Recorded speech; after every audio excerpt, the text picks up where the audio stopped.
Hello, ISCP fans, and welcome to another special live episode of the Indy SportsCar podcast. I'm Jared DePau, here with special guest, commentator for Sky Sports F1's IndyCar coverage, Mr. Tom Gaymor. How you doing, Tom? I'm very good. Thank you for having me. It's a wet and dark London, southwest London here today, so not quite the weather that we had in Laguna at the weekend. But I wasn't there. I was in the Sky Sports hub and delivering what is sort of essentially an international feed from here. So I fill in the commercial breaks for the NBC team. When you all go to a break, we stay on live pictures and I fill in. So what you're saying is you do a lot of talking. I do a lot of, I think sometimes it's 18, 20 breaks. So yeah, it's a lot of talking. That's probably the one biggest complaint I've heard from other IndyCar fans talking about the NBC broadcast is there's just a ton of commercials. Yeah, it's just the way it is. And, you know, that happens, it's the same with NFL. So we do the same sort of thing over here with NFL as well. So in fact, in at Sky at the weekend on Sunday night was all of the NFL team doing the same thing. So, yeah. Well, that's pretty cool. How long have you been doing that for? So I've been lucky enough to be broadcasting for about 10 years now, 8 years properly. And I started off as a colour, as a pundit. So I used to race many moons ago, 40 years of age. So I'm going back 20 years now. It seems like yesterday, but it's not, unfortunately. So I'm sure you know the feeling. And TV gave me a lifeline. I stopped because I broke my back and ran out of money and all the other sort of very common themes that we tend to hear from young drivers over the course of their careers. And, you know, TV was an opportunity for me to stay in the sport that I love and to earn some money and to put some bread and water on the table, so to speak. Well, that's pretty awesome. It's a awesome story, especially being able to stay involved with the sport that you love so much. Racing, F1, all the good open wheel stuff. Do you cover any Formula One over there? Yes, so I do some work for F1 TV. So Liberty have obviously taken over Formula One and they're creating a really good product around the world feed. We don't get it in the UK, the world feed, because of the rights situation with Sky Sports F1. And I, of course, do the IndyCar for Sky Sports F1, but I do work for F1 TV and do some lead work on that. And of course, you do get F1 TV in America, and there are obviously other countries in the world where it is accessible. So I'm really fortunate enough to be doing some work on Formula One as well. I love the IndyCar, though. The IndyCar is really close to my heart. And I do various other things as well. So the Le Mans 24 hours, the World Endurance stuff. And two wheels. This weekend, I'm doing the Endurance World Championship. It's the Bol d'Or, which is a very famous race for the manufacturers, Kawasaki, Honda, and Suzuki and BMW as such. So I've been fortunate enough to cover World Superbikes over the years. So World Superbikes has a bit of history in America. And obviously, you've got a wonderful Superbike championship yourselves. Excuse me. But so I enjoy the two wheels as well. Yeah, well, it just makes it kind of sad Matt isn't here because he also co-hosts a moto racing, like a MotoGP type of podcast. So that's right up his alley with the bikes.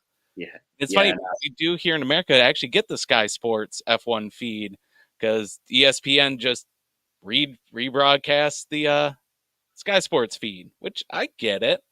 I mean, you're basically getting the same feed as everyone else in the world, just with British commentators. And that's exactly. So you got Crofty, Brundle, you know, Jensen's really good in the commentary box as well. And, you know, you get do you get the Prez around it as well? So Simon Lazenby and Nico and JB and the talking heads, so to speak. Yeah, it's definitely getting a good perspective over here of F1 because there isn't really a whole lot of true American coverage of it. Outside of maybe Miami, Austin, when there is actually races. But even then, there's not a whole lot out there in terms of actual dedicated Formula One programming. But you could say the same thing about IndyCar. Yeah, I think it needs to grow, and it is growing. Netflix has obviously provided a wonderful opportunity and to have the 3 races and, you know, talk of maybe a 4th race one day, and with Liberty at the helm, I can only see it growing. It would be wonderful to see Andretti in the sport. I know there's a lot of people in and around the F1 paddock that are crying out for Andretti to get that team entry, and also for Colton Herta moving on to IndyCar, for Colton to get and realise his opportunity that is essentially on the table if he can get the super license points, which incidentally, I understand rules are rules, and we live in that sort of binary world where you've got to respect that. And it's just frustrating how someone who, say, wins Indy Lights now has a super license, and somebody who is a multiple race winner in IndyCar, who's been the pace setter and on his days absolutely incredible, who has all of that experience racing at the Indy 500 multiple seasons, and for doing all of the stuff that he's been doing, it's not his fault that arguably Andretti haven't had their strongest year. If it had just played out slightly differently in terms of the form guide, ever since the aero screens come on, it hasn't quite worked out for Andretti, and he finds himself finishing consistently near the sharp end with those 7 race wins and not getting a super license. I find that utterly balmy, but there we go. Yeah, and it's weird because like we've had discussion on the show multiple times going over the different series throughout the world that offer super license points, and when you look at the list, IndyCar series is basically just about tied with Formula 2 for super license, with the exception of second and third place in the F2 championship gets 40 points along with the winner. But so Will Power, by winning the IndyCar series this year, just in 1 year, has accumulated enough super license points to go to Formula 1. But yeah, Indy Lights pays out 15 points for the series champion. Even the Indy Pro 2000 championship pays out 10 points to its champion. So any driver that's moving up the Road to Indy ladder is certainly gaining super license points, whether it's Indy Lights, Formula or Indy Pro 2000. If they go over to IMSA, I believe the IMSA prototypes will offer some points. There's a lot of options for gaining points, but it is kind of unfortunate for Colton Herta that the way it worked out with COVID and all the changes, and technically his Indy Lights season didn't qualify for super license points because of the number of entries, which I think is dumb. But it is what it is. Exemptions were made for a reason.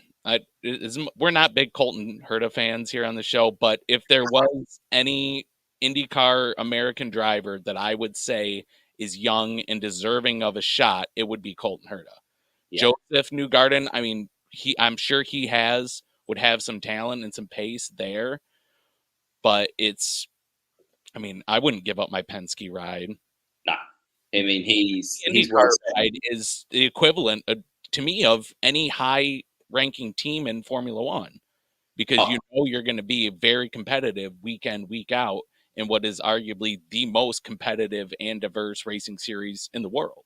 Exactly that. And you would rather be in a Penske Corporation car at the sharp end of IndyCar than at the back in a Formula One car. It just, the novelty of being in a Formula One paddock when you're out in Q3 and, struggling to make Q2 and can't score points, soon wears off. You speak to any racing driver.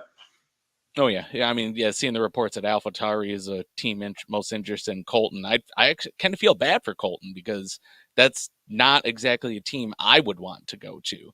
Now, granted, F1 is F1, and it's his dream and just about every driver's dream to make it there. But there is still a little caveat and little not silver lining to it.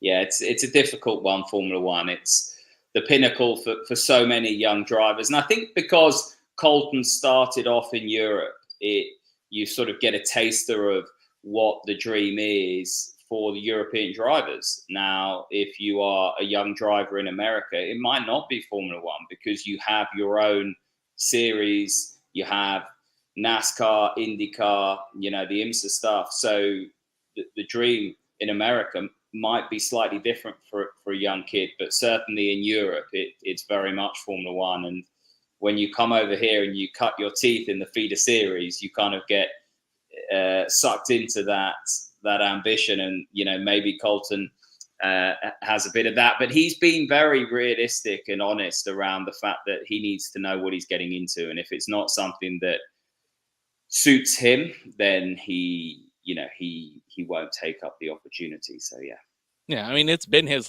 lifelong dream from when his dad sent him over to Europe all those years ago to do Formula 2, Formula 3, all that stuff, and then coming back here. I mean, not gonna lie, his personality kind of fits for Formula 1, where he's kind of more reclusive. He's not all that outgoing and stuff, which you kind of have to be in the IndyCar paddock because it's so open and fans coming up to you everywhere in the paddock. It's you really have to have a certain type of personality to really succeed in that aspect of IndyCar. That's where Scott McLaughlin's done a great job this year. The Thirsty Threes and the Bus Bros stuff, and there's some big characters. Let's look at the paddock as a whole. I mean, Connor Daly's absolute box office. He's wonderful, and I think Scott McLaughlin's up there as a wonderful character as well. Yeah. Alexander Rossi's fairly similar to Colton Herta in a way. He's quite shy, and his own admission, he uses the word introverted. He is somewhat that way inclined as well. But I mean, it is. I mean, it's a talent thing. I mean, Rossi also spent some time over in Europe, Formula 1 and stuff. So he's seen both worlds. And even him being the introvert, I'm sure he would tell you personally off the record that he kind of preferred the Formula 1 way of it, but that coming back to US and IndyCar was a shock to his system, but also a positive shock because it helps get him out of his shell. He's doing the off track with Hinch and doing their podcast and show. And he's found a way to come out of his shell a little bit.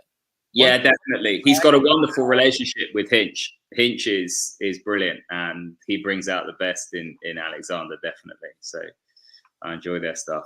Yeah, Hinch brings out just about the best in anyone. Yeah, no, he's box office. In fact, talking of Hinch, I was only on a call just before we came onto this podcast talking about sort of the IndyCar coverage and the feed, and James Hinchcliffe, T-Bell and Lee Diffie and everyone at NBC have done a wonderful job, and the added content that Peacock bring to the table as well. I think the coverage this year has been really good, really, really good.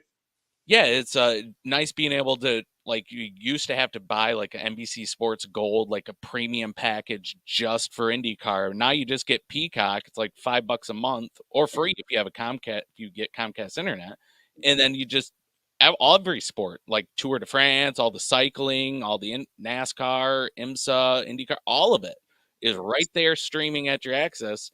And it's so convenient, especially with all the practices, qualifying, them doing post-race shows. Like when they get kicked off NBC, they switch it over to Peacock so that you can get that full extended post-race coverage. And that's the best bit of IndyCar for me, and the coverage is that post-race when the drivers are so accessible. You don't get that in Formula 1. They're hidden away and then they come to the pen and it's all very sort of structured. Whereas IndyCar, you can get at the drivers when they're mad or when they're happy or when, whatever it is, because the emotion's still raw.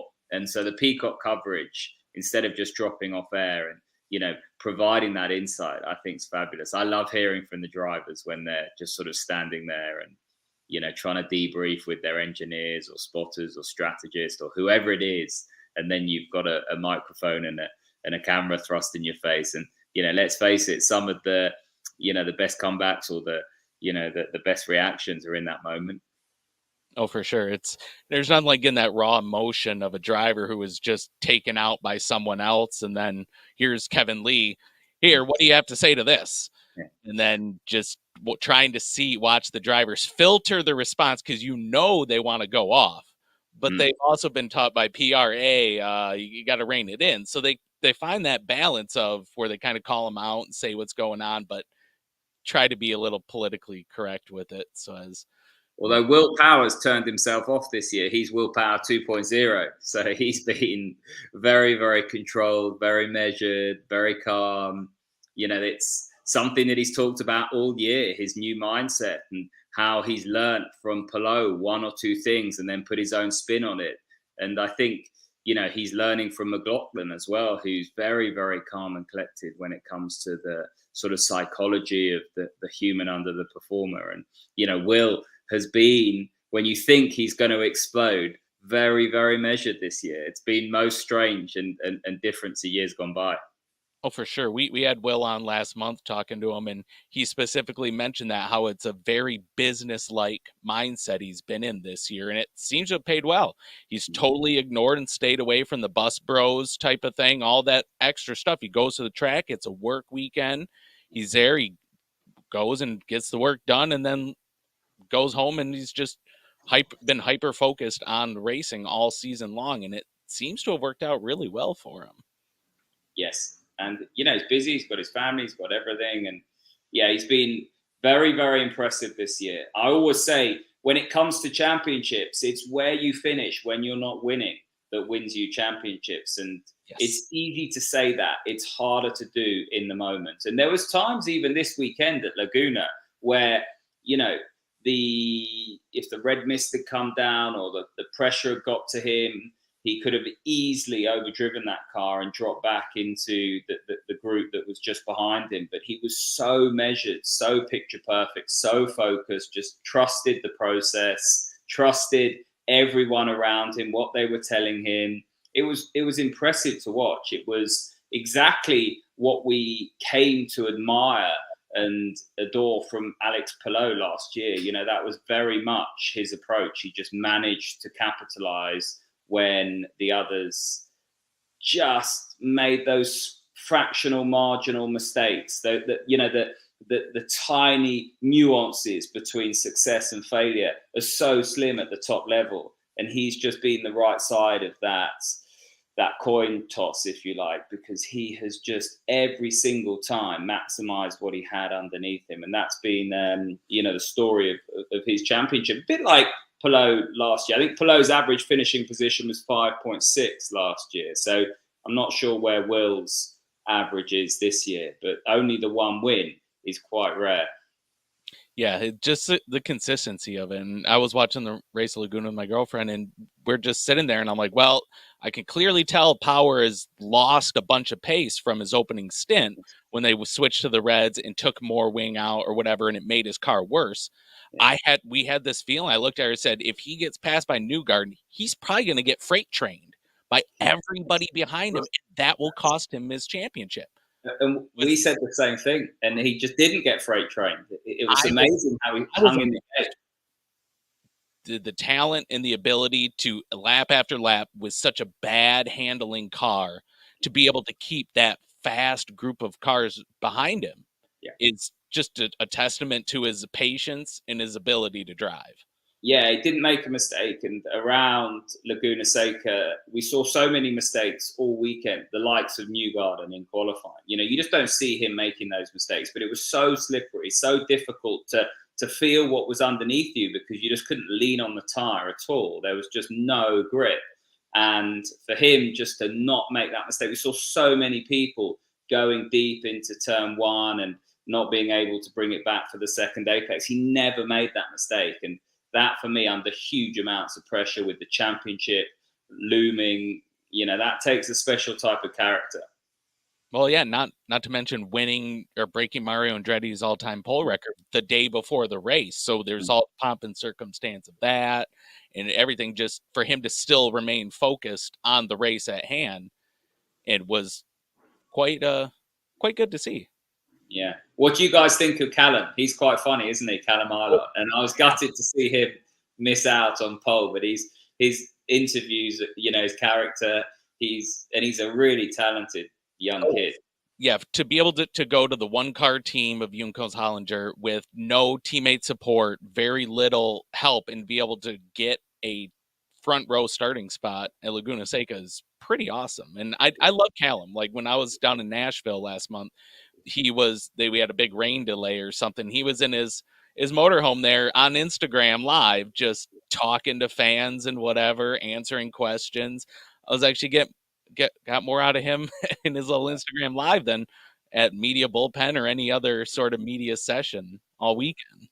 Yeah, he's very funny. He's good. He's down to earth. And it's really good to see him sort of start to come of age. I'm really glad he's signed a new deal and will continue to cut his teeth. I think he's going to be in America for a while, and I think he'll be super successful as well because he's got the right attitude and he's got the character and the talent to go with it. Yeah, it was good to see Juncos lock him up for multiple years, because if they didn't, I can guarantee you another bigger team would take a shot at him. It was important for both of them, for the team and the driver, because they're trying to build. And, going to the 2-car entry, if they hadn't locked down Callum, then, that's a difficult time for them. Then they have 2 seats to fill, and then who wants to go there? And, it's easier to fill the second seat now. Callum's there, and, off the back of Laguna, there'll be people actually going, well, hang on, I want to go there. Yeah, well, and especially with him there, I'm sure he'll have some sort of input on the driver selection, make sure that they find someone that's compatible with his personality, where they're going to get along, share information. I'm sure Callum will help introduce whoever's driving, unless it's a veteran driver, how the car handles. I mean, because it's, from what I've been told, anyone that's driven like any other open wheel car, you come to IndyCar and it's a total different beast than just about any other open wheel car on the planet. Oh, yeah, for sure. I mean, it's a big heavy car, and the steering, the steering on those things. I mean, for David Malukas, the sort of young, fresh-faced kid at the beginning of the year, and Dale Coyne saying he needs to get some meat on him, kind of thing, and into the gym, and there's that side of Indy, that side of racing that you don't always get everywhere else. I mean, you do get it in F3 a little bit and maybe F2, but not to the extent of IndyCar. You go and get in an IndyCar, and after the first sort of day of testing, you think, crikey, I don't know if I can do a race distance. Yeah, for the young kids, that's tough.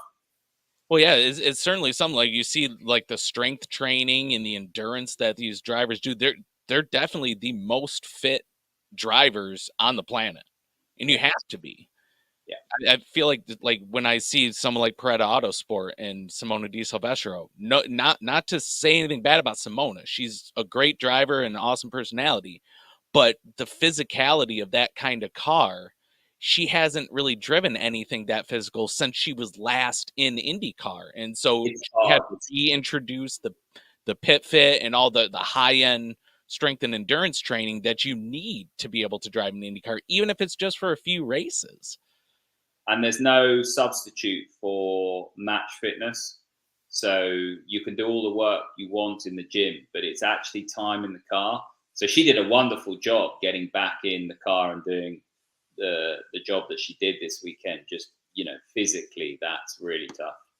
Well, yeah, she was at Road America, which is really demanding. Nashville at street circuit with the bumpy, and just that one is really tough. Like, they did not pick an easy schedule for her to race at this year. No, I don't know if they could have picked any harder, more difficult, demanding tracks to drive, but I mean, that team is very special. Yeah, no, I love everything they're doing at Peretta, and Simona. She's a huge talent, and she deserves the success. And I hope that they can just sort of put together a full-time program, because I think that if you can get the stability for Simona and for everyone in that team, they'll just go from strength to strength. Yeah, well, and partnering with Ed Carpenter Racing really helps out, because then that helps with the sponsorships and like the back end, the administrative side of the team, being able to get that type of support, not to mention the engineering support as well, being able to go over to a team that's got 2, sometimes 3 cars and be able to help get a little data, talk to the engineers and stuff. It's immeasurable. Yeah. And that's what I like about IndyCar is the sort of the bigger teams do sort of club together and help those that are sort of trying to get into the sport. You look at what Andretti have done with Steinborough and various different teams, and also the tie-in with Meyer Shank and various other things as well. I think that the camaraderie within the paddock, it's listen, let's all hands to the pump, let's get everyone on the grid, and then we'll fight it out on circuit for who's the best. And I think that's the best way to go racing. Oh, absolutely. I mean, you get that pure form of racing where it's driver and machine against driver and machine. You don't have the gimmicks that like NASCAR has and their rules. It's just pure racing. Yeah, And yeah, that's what one of the biggest appeals of IndyCar is. It's that about one of the last true pure forms of racing out there. mm, mm. No, I like that. So where's Alex Palou going to end up next year? How's Rossi going to do at Arrow McLaren SP? Well, I've been reading some notes that his win, Palou's win on Sunday was a big step towards reconciliation with Chip. I can guarantee you Chip throwing out that $10 million, the rumor of the $10 million payout is him saying, I want this guy in my car. Yeah. I can almost guarantee you from the beginning, there was no point where Chip seriously considered either benching him or letting him out of it. I mean, No. the guy won the championship in his first season with the team. How do you not continue that relationship as long as you can?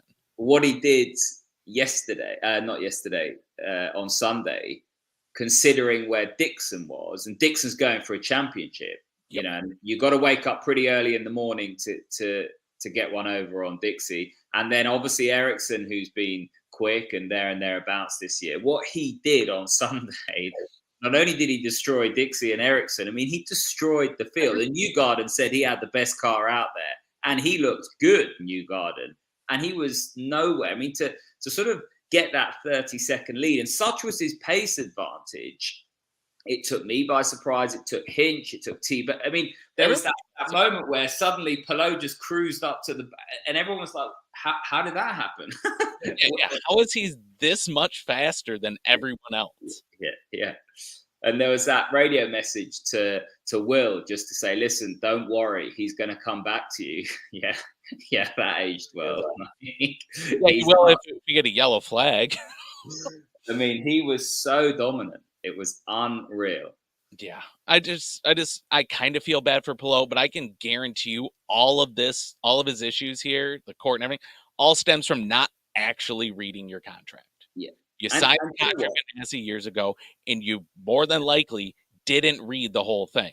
Yeah. I know it's boring and dry and terrible, but a contract like that, you have to read every single word of it. And if you don't understand it, you get a lawyer to read it and interpret it for you. Yeah. Because if all Alex had to do is read the contract, oh, they got an option for a third year, I should probably disclose this to any other teams I'm talking to. Say, hey, these guys have an option. They haven't exercised it. I don't know if they will, but if they don't, I'd love to come drive for you. But from everything Zach Brown was saying, he had no idea of the existence of that clause in his contract. Nobody did except Chip. I don't. I believe Zach there, and I just feel a bit sorry for Alex because he's actually a lovely guy, and I think everyone warmed to him last year. And just the way he's carried himself, the grace, the way he talks, he's just so nice, and it's almost as if